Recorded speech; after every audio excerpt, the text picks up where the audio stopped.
L'arrivée de la plateforme chinoise de commerce électronique Temu a été accueillie avec enthousiasme en Afrique du Sud. Le slogan du site « Faites vos courses comme un milliardaire » est une carte de visite séduisante pour les consommateurs à court d'argent et dont le budget est serré. Je pense que la capacité d'approvisionnement direct que Temu a avec les fabricants se présente, vous savez, assez bien, en particulier pour ce marché particulier.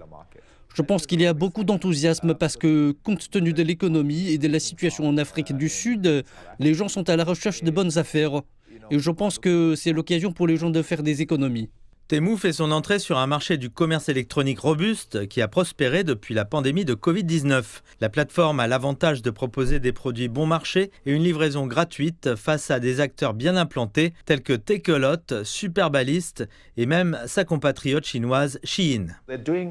Ils font des choses vraiment créatives et ludiques dans l'application, mais aussi, vous savez, en poussant le produit. Je pense donc que les Takealot et les autres acteurs du marché vont s'en inspirer, car on retrouve des éléments de ce type dans les applications locales. Je pense qu'en poussant les choses comme ils le font, cela va certainement secouer les acteurs locaux. En Afrique du Sud, Temu adopte également les services de coupons de réduction et de livraison gratuite bien connus des utilisateurs d'autres régions. La plupart des prix des produits varient entre 10 et 300 rand, ce qui lui confère un certain avantage en termes de prix par rapport à d'autres plateformes de commerce électronique locales. Nous nous sommes inquiétés du fait que toutes les marchandises qui passent par nos points d'entrée ne sont pas soumises aux droits de douane. Nous comprenons qu'il n'est pas possible d'inspecter physiquement chaque conteneur, ce qui n'est peut-être pas la manière la plus efficace de procéder. Vous risquez de créer des embouteillages, mais nous devons trouver une façon intelligente de dire comment essayez-vous de gérer le système. Parce que si vous ne le faites pas, les conséquences sont que les industries locales et les emplois peuvent être perdus.